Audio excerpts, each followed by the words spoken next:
You are watching William Patterson University Television. Welcome back to the desk. Both the Pioneers men's and women's basketball teams make critical pushes towards the NJAC Tournament. And Jesse, Joe, Stephen, and Chris Douglas are here to break down the games. Now, fellas, men walked away with a big win at Rowan this week. Joe, we'll go to you. Walk us through the game. What did you see from the Pioneers? Well, Dante, you have to love what you're seeing from the Pioneers, as we'll walk you through the stats here real fast. The Pioneers, they came out blazing, scoring 94 points. I mean, a total offensive showcase for them. The bench played phenomenally, putting up 29 points. The free throws have improved. And as you see, 8 steals as well to tack on the defense side of the ball. Jesse? I mean, the big thing that jumps out at you right there is the 37 free throws, obviously on both sides. I've heard that there was some ticky-tack fouls, got into bonus early on, caused some players some foul trouble, but I mean, it didn't stop the Pioneers. And from a team that's kind of struggled from the free throw line, this was wonderful considering playoffs are so close. Free throws are a huge part of the game, and they're going to be very big in the playoffs. Yeah, like you say, Jesse, they're free.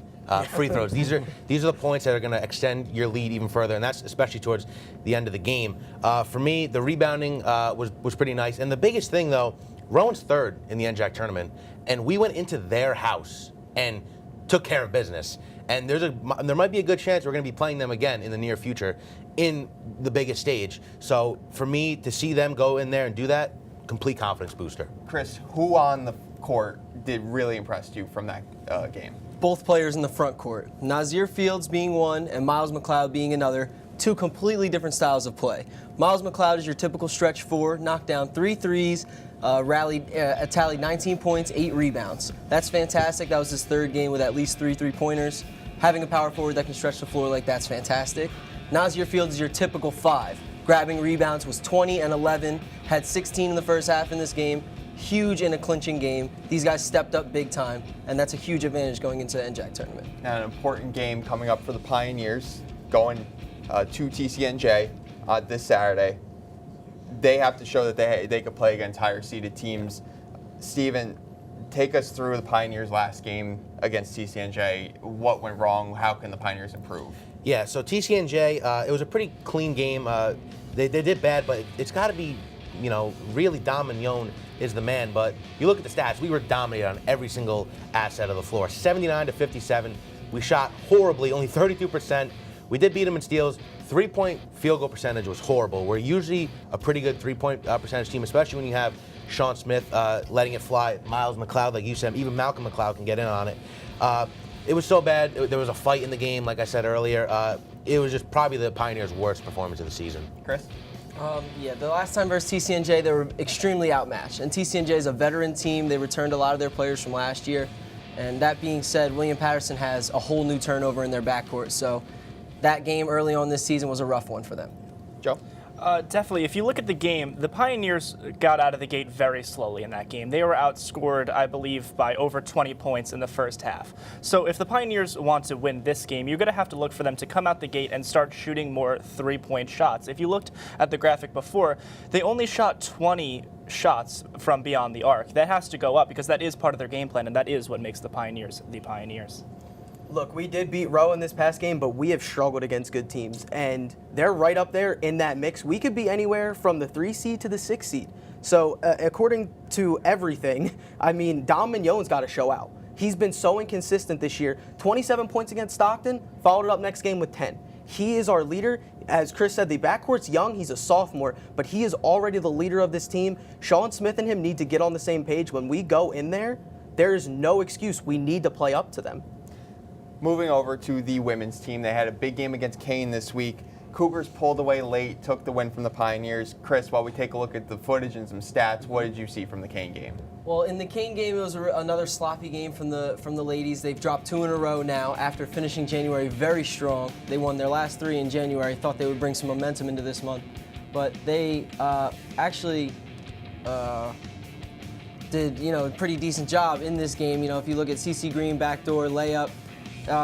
Some of these players have had real solid seasons so far for William Patterson, and in order to make the tournament, they have to finish out the season even stronger than they have. And you see from that graphic, too, Pioneers forced more turnovers than they actually turned the ball over against Kane. That's a sign of a strong offense and a strong defense there. Steve, what did you see? Yeah, the one thing I really hate to say, but it kind of feels like they underestimated Keene a little bit. They were ahead of them. We were the 6th seed at this point in the game, and they just let Keene do whatever they wanted. Shannon McCoy and Pace Lang for Keene, both over 20 points each. The Pioneers' defense just looked flat. They let Keene go on big momentum swings, 15, 20-point runs. The one positive I took away, though, the Pioneers were down almost 20, and they brought it back to within 6. So there is a lot of fight in this team, and I still think that there's a long season ahead. Absolutely, and Pioneers do go to Ramapo in another couple of days. Roadrunners not so hot in the NJAC, but they have a win over the Pioneers. Stephen, we'll keep it with you. What do we have to know about Ramapo? Well, there's a couple things specifically to see about Ramapo, and those are they're 4-12 in the NJAC. Terrible conference team. They're losers of 5 straight. They tremendous struggles with 3-pointers, and they don't force a lot of turnovers. So the Pioneers already, I'm hoping they don't underestimate their opponent again. But that's the biggest problem. Exactly. Because we underestimated them so much last time. We lost 53-50 on a team we had no business losing to. We had no business losing to Kane, yes. But Kane's at least a talented team contending for the NJAC.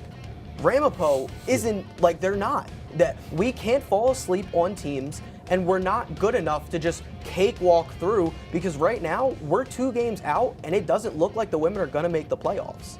And it's because of that, because we fell asleep on some teams. So they need to go into Ramapo and they need to show their force and what they can do. Can't come out flat. The halftime adjustments are a big part, but don't rely on just the halftime adjustments. Come out strong and make a statement. Joe, what do the Pioneers need to do to take away a win here? Well, the Pioneers have to get the best matchup they can.